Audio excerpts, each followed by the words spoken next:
अब मेरे साथ क्या हुआ जी, मैं बताऊंगा। और मेरा मोटिव इसको करने का कोई निजी नहीं है। मोटिव ये है कि भाई हरियाणा के अंदर नगर निगम में जो भ्रष्टाचार हो रहा है, जो दलाल कर रहे हैं, उसको उजागर करना और लोग अवेयर हों। जो मेरे साथ हुआ वो आगे किसी और के साथ ना हो, मेरा मोटिव ये है। अब मेरे साथ क्या हुआ जी, मेरा एक प्लॉट था 1210 वर्ग का, सेक्टर 24 में।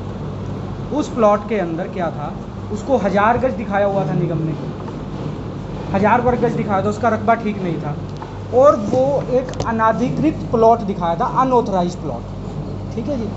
तो मैं निगम में पहले खुद गया, मुझे कोई रास्ता नहीं है, ये हो नहीं सकता, ये पॉसिबल नहीं है, कैसे होगा, कोई प्लॉट नंबर नहीं है सर, वो प्राइवेट प्रॉपर्टी है, निजी लैंड है पहले से रिलीज है। तो उसके बाद क्या हुआ सर, मेरे संपर्क में एक आदमी आया, मैं यहाँ नाम नहीं लूँगा, कारण उसका ये है कि भाई मैं इसको निजी नहीं बनाना चाहता। मेरे संपर्क में एक आदमी आया, उसने मुझे कहा ये हाई लेवल का काम है और ये चंडीगढ़ अर्बन लोकल बॉडीज़ से ठीक होएगा आपका, जिसमें कि बहुत कुछ लगेगा आपका और पूरी फाइल तैयार होगी और बहुत अफसरों के सिग्नेचर होने के बाद जब ये आपका प्लॉट ठीक होगा।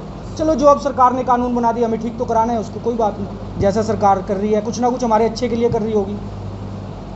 तो उसके बाद उस आदमी ने मुझे एक और लड़के से मिलाया अपने, कि ये लड़का आपकी फ़ाइल तैयार करेगा, ठीक है जी, और आप इसको जो है ना, हम अपने तरीके से काम करेंगे, आपका इंटरफेरेंस नहीं रहेगा इसमें कोई भी, हम अपने तरीके से करेंगे काम को, अगर आपको काम कराना है तो।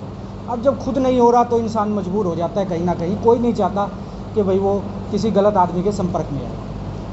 तो उसके बाद क्या हुआ, उन्होंने मेरी आईडी देखी, उन्होंने मुझे कहा 1,53,299 रुपये का आपकी प्रॉपर्टी आईडी जो P37011660001 है, ये आपकी प्रॉपर्टी आईडी पे ये टैक्स खड़ा है। सबसे पहले तो हमने नगर निगम में ये टैक्स भरवाना है, चलो भरवाना है, आज भी भरवाना है, कल भी भरवाना है, सरकार का ड्यू है, मेरी तरफ देना ही देना है। मैंने उनको पैसे दिए जी, मुझे उन्होंने ये रसीद दी नेक्स्ट दिन। ये रसीद है जी सामने, अर्बन लोकल बॉडीज़ की रसीद है जी। अब एक इंसान क्या सोचेगा, बैंक में पैसे दे दिए किसी को जमा कराने के लिए, उसको रसीद मिल गई, वो अपने घर बैठ गया, ठीक है भैया रसीद आ गई है मेरी, रसीद ना आए तो फिर कुछ सोचे भी। उसके बाद इन्होंने कहा कि ऐसा है जी, प्रॉपर्टी को ऑथराइज कराने के लिए आपको 302 रुपये वर्ग गज सरकार का टैक्स है, डेवलपमेंट चार्ज जिसे कहते हैं, आपको वो भी भरवाना पड़ेगा, ठीक है, वेल एंड गुड। मैं कहा भरवाओ मेरा टैक्स, जो सरकार की पॉलिसी है, देखो इसमें कोई किसी का हस्तक्षेप नहीं है, ठीक है जी, मैंने वो भी भरवाया। तीसरे नंबर पे ये उन्होंने 3,65,420 रुपये, 1210 वर्ग गज की 302 रुपये गज का सरकार का टैक्स है, मुझे रसीद दे। मैं दोनों रसीद लेके बैठ गया। मैंने कहा ऑनलाइन शो नहीं कर रहा भैया तुम्हारा टैक्स, सर अपडेट होने दो, पीएमएस की वजह से साइट बंद है, और वो तब थी भी, ये था भी तब, उन्होंने पीएमएस की वजह से साइट बंद कर दी थी, हम न्यूज़ में भी पढ़ते थे। ठीक है भैया कोई बात नहीं, हो जाएगा, आपकी फ़ाइल चल रही है, आपका काम होगा जो कुछ होगा। 2-3 महीने ऐसे गुजर गए, फ़ोन उठाने मेरे बंद कर दिए गए। मुझे थोड़ा शक हुआ, मैं पानीपत में कम, हाई कोर्ट में ज़्यादा प्रैक्टिस करता हूँ, तो इस वजह से मेरा आना जाना भी यहाँ कम रहता है, सैटरडे संडे ही आता है।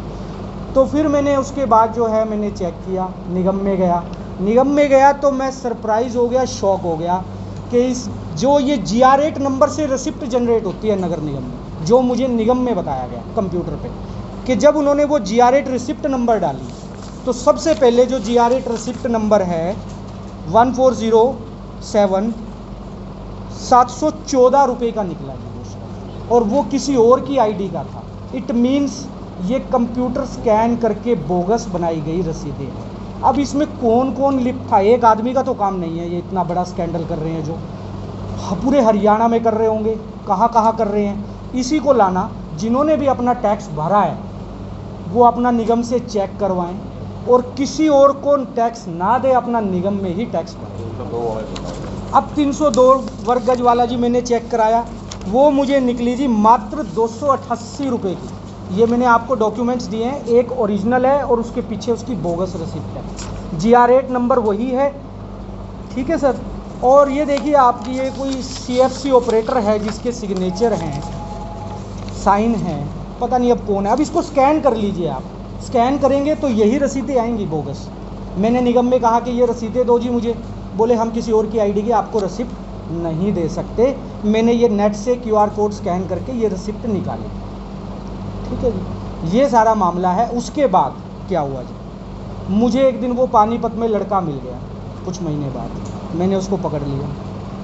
हम कुछ मेरे साथ कुछ मेरे साथी वकील भी थे, हमने पकड़ लिया। उसने माना कि ये फर्जी है, पर मैं जिसने आपको मिलवाया मुझसे, मैं तो सिर्फ उसका नौकर हूँ। जैसा वो कहता है मैं कर देता हूँ, वो जो कुछ कराता है मैं करता हूँ। मैं तो उसका नौकर हूँ, मुझे नहीं ज्ञान है ये सही है कि गलत है। ठीक है जी। और मैंने कहा मैं दरख्वास्त दूंगा तुम्हारी। उसने हाथ पैर जोड़े मेरे, मैं गरीब आदमी हूँ जी, मुझे इसमें से 3.65 और 1.53 में से लमसम अमाउंट 5.25 लाख रुपए बन गया ये। इसमें से मुझे 1 लाख रुपया मिला है जी। 2 बार में उसने बड़े धक्के खिलवा के फ़ोन करके उसने मुझे 2 बार में कभी 30 कभी 50 उसने मुझे दे दिए पैसे 1 लाख। और मेरे पैर पकड़ लिए, बोला जी मैं आत्महत्या कर लूँगा, मेरे पास और पैसे नहीं है, ना मेरे पास इतना पैसा है, मैं गरीब आदमी हूँ। जिसने आपको मिलवाया था वो आदमी के पास बाकी पैसे हैं, आप उससे अपना हिसाब करो। ठीक है सर, ये सारा मामला है। हाँ जी, मैंने कैश दिया था जी। जिसकी क्या वो निगम का एम्प्लॉय था? मुझे नहीं पता सर वो कौन था, नाम क्या था? तहसील में मिला था, उसकी क्या पोजीशन थी, ये रिसिप्ट है सर। बाकी लिखा भी और कुछ उसमें पढ़ के मान दीजिए एक बार। अक्षय सन ऑफ विनोद, उसका नंबर भी लिखा हुआ है। ये रिसिप्ट जो ले गया जी सर। सर जब निगम में मेरा कुछ नहीं हुआ और किसी जिस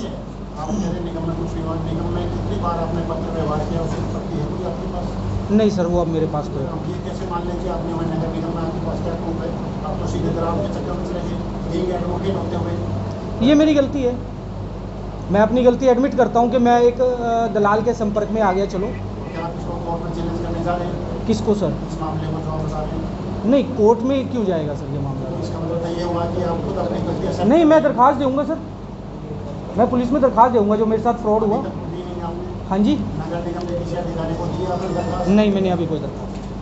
सर ये आपने 2 रसीदों की बात की थी, इसमें फैसला कैसे हुआ कौन सी रसीद पकड़ी कौन सी नहीं है? क्योंकि इसमें G8 नंबर दोनों का सेम है। सर ऐसा है, हाँ GR1 नंबर दोनों का सेम है। तो जो मुझे दी 3.65 की, मैं तो ये लेके घर बैठ गया कि हाँ रिसिप्ट आ गई।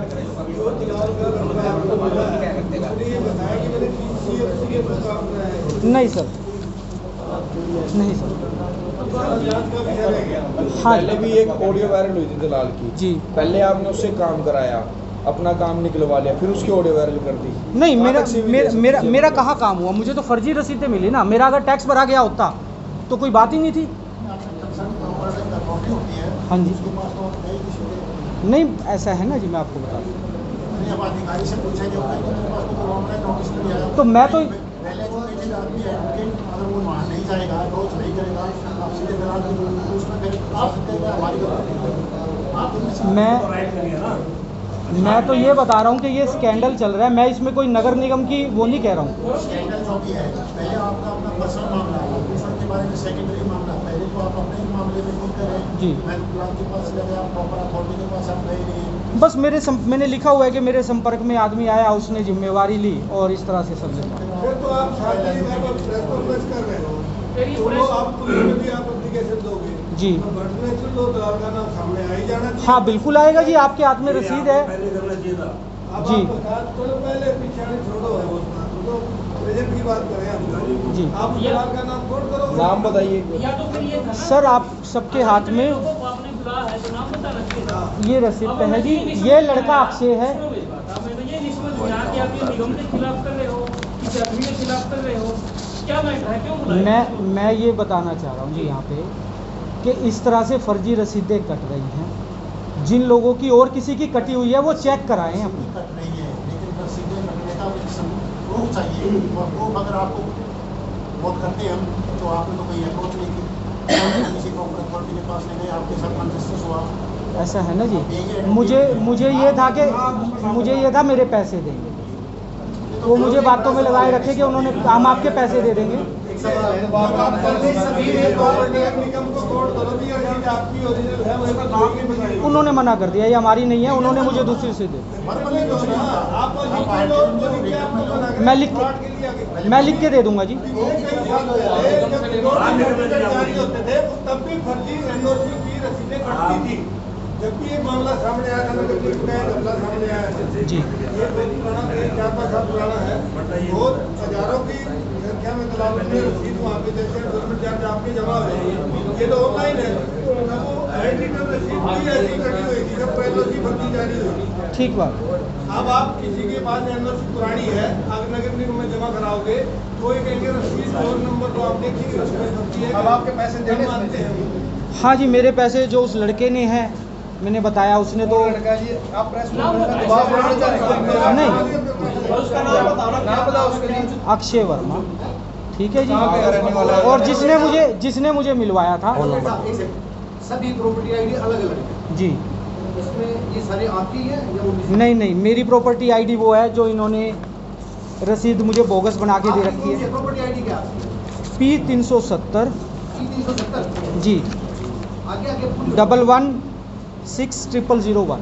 आपकी पहली प्रॉपर्टी आईडी है। हाँ, सबसे ऊपर वाली जो है। जो आपने बाकी रसीदें लगाई हैं उनमें लास्ट में 166 एक में है नहीं और तीसरी में 106 है, ये किसकी है? ये मुझे नहीं पता। तो फिर ये आप लगाई क्यों नहीं? नहीं, जब आप इसको QR कोड स्कैन करेंगे तो किसी और की निकल रही है। अब किसकी प्रॉपर्टी आईडी है मैं कैसे देख सकता हूँ? QR कोड सेम है, हाँ प्रॉपर्टी आईडी गलत है। प्रॉपर्टी आईडी G8 जो G8 नंबर, रिसिप्ट निगम नंबर का से- G8 नंबर होता है ना जी, रिसिप्ट नंबर, वो रिसिप्ट नंबर सेम है, नीचे प्रॉपर्टी आईडी नंबर अलग हो रखा है जी, अलग। इसीलिए हमने आपको ये डॉक्यूमेंट दिए। अक्षय जो है कहाँ के रहने वाला है? अक्षय अ, कौन से चैम्बर में काम करता है? कौन तहसील में मिला था मुझे, कहाँ काम करता है मुझे नहीं पता। और क्या कहते हैं, नाम क्या है? भावना चौक के पास रहता है अक्षय, सन ऑफ विनोद। उसका नंबर, उसकी रसीद, जिस दिन वो 3,65,000 ले गया, इनके जो भी मेरे पास जो भी कुछ है वो मैं अपनी क्या कहते हैं दरखास्त के साथ। था उसका नाम क्या है जो आप कह रहे थे? जो इसका सरगना है जिसने मुझे मिलाया, अब वो क्या इनका आपस में, देखो ये मैटर ऑफ इन्वेस्टिगेशन है तो पुलिस करेगी। इसमें अक्षय लिप्त था या वो था? कौन है जिसने मिलवाया था? रमेश चुगे, सेक्टर 12 में रहने वाला। मैं उसकी बातों में आया, मैंने अक्षय को, वो साथ आता था इसके, उन सब की जो भी ऑडियो रिकॉर्डिंग्स हैं, जो भी कुछ है, तो वो सारा डाटा मैं अपनी दरखास्त के साथ दे दूंगा। बाकी पुलिस इन्वेस्टिगेशन करे। रमेश चुग कौन है, मतलब बाय प्रोफेशन कौन है?